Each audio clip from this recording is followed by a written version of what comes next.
I hope you and your loved ones are splendid, healthy, strong, and happy. In this video, I will share a method for an effective decision making process. Let's dive into it.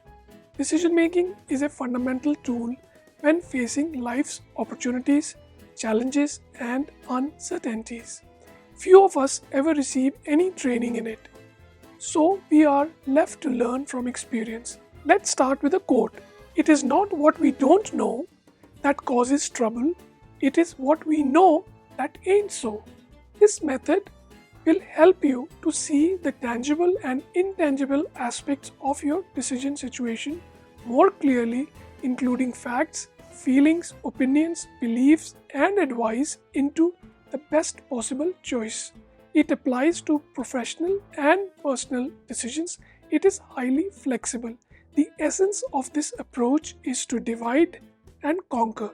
To resolve a complex decision situation, you break it into steps and think systematically about what's involved in each step. You must complete each step focusing on your decision challenge, then reassemble your thoughts and your analysis and put them into some kind of an intelligent choices. If you care about these topics, I would appreciate your support of my work. Please like and subscribe. Step 1. Define the problem correctly. What must you decide? Is it which health club to join or whether to join one at all? As opposed to walking more or buying some home gym equipment. In other words, define what is important to you, your preferences, your decision problem, or what problem you're trying to solve. You narrow down your issue to the minute level. For example, you want to hire a new manager with leadership, negotiation, and conflict resolution skills. However, you know project management skills are most critical for the success of the job. You may define the problem as selecting the person whose project management skills are likely to produce the most promising results. With this approach, you push other points of view into the background. How you frame your decision at the outset can make all the difference.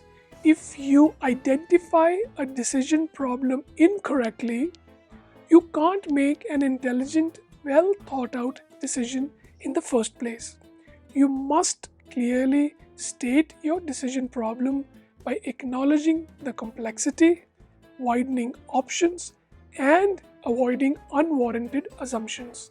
If you state the problem accurately, you will be moving in the direction where you really want to go. So let's move on to now step number 2. Set objectives. When setting objectives, consider your interests, values, concerns, fears, and aspirations. Think through your goals before taking any action. Specify your objectives. Your decision should get you where you want to go. The decision is a means to an end. So, keep the end in mind. Ask yourself what you want to accomplish. For example, if you hire a new employee, do you want someone who is a disciplined team player or totally carefree, imaginative free spirit? If you want to improve your health, do you want to go on a special diet, exercise routine, or both? Step 3. Gather information, gather knowable facts, and estimated guesses. Good decision makers manage intelligence gathering deliberately to avoid biases and overconfidence. It is not what you don't know that causes trouble, it is what we know that ain't so. Step 4. Explore alternatives. Your alternatives represent the different options you have. If you don't have many options available, you are not facing a decision. Your decision is binary without any real choice. Your decision outcome cannot be better than your best alternative. Have you considered all the alternatives or spent enough calories generating creative options? If not, spend more time expanding your set of choices. When you think of multiple options simultaneously, you learn the shape of your problem better. Even your objectives may evolve and you might frame the problem differently. An excellent technique to generate more options is to think and that rather than this or that. We move on to step number 5, analyze consequences. You have set your objectives, explored alternatives, and are ready to make intelligent choices. You must compare the merits of different options, assessing how well each satisfies your fundamental objective. Now is the time to analyze the consequences of each alternative. If you describe the consequences well, you will save yourself many regrets. Be sure to understand the consequences of your alternatives before making a choice. If you don't, you surely will eventually, and you may not be happy with them. Assessing each alternative's consequences will help you to identify those that best satisfy your objectives. The consequences of good or bad decisions always outlive the decision that produced them. So, analyze your consequences carefully by reviewing the uncertainties and your risk tolerance. Shakespeare wrote, "The evil that men do live after them.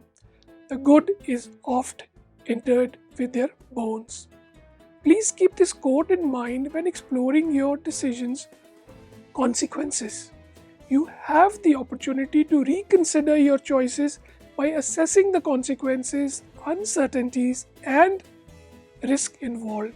Sometimes, deciding not to do something could also be a wise decision. Think hard about your risk tolerance and the uncertainties involved in your situation. Conscious awareness of your willingness to accept risk will make your decision-making process more effective. It will help you to choose an alternative with a suitable level of risk for you. To reflect your risk tolerance in a decision, you need to think carefully about the possible consequences relative to one another.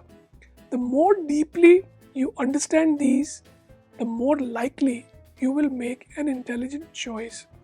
You will better understand the consequences, objectives, and decision problems. Step 6, Trade-offs. Defining problems, generating alternatives, gathering intelligence. All these factors don't guarantee a wise decision if at the moment of truth you use your gut by ignoring the excellent data right in front of you. You must make accurate judgments by following a systematic method, systematic rules, rather than just relying on intuitive judgments alone.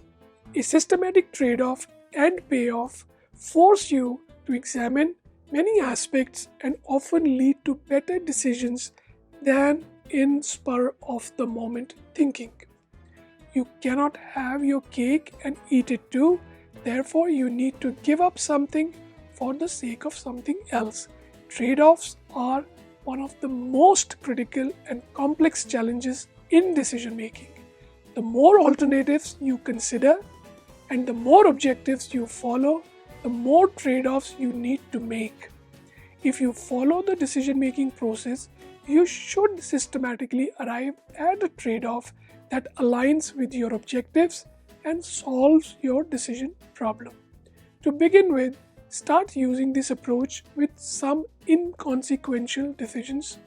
It may seem uncomfortable or cumbersome at first, but later on you will see the power of this method. Once you get a good grasp of the decision-making process, then try the framework for some critical decisions. Looking at the decision-making process this way may forever change your work practices. you will be surprised that by default, we all lean towards intelligence gathering or information gathering and coming to conclusions and spend the least amount of time defining the problem or exploring alternatives. Now you understand the phases or the steps involved in an effective decision making process. Next time you are in a decision problem, evaluate where you spend most of your time. The insights might surprise you. The critical thing to remember is that these decision making steps need not follow a linear or cyclical process. Indeed, information discovered in the information gathering phase could inspire you to go back and reframe the problem. Moreover, a complex issue may involve several reframing decisions, intelligence gathering, and coming to conclusions. But it would help if you thought about each aspect of your decision separately. So please get off the fence and make the decision to subscribe to my channel. I predict you will not regret it. May I ask you for a favor? Can you share this video with one person? Thanks for your time. I wish you a life full of love, laughter, and of course, learning. See you next time.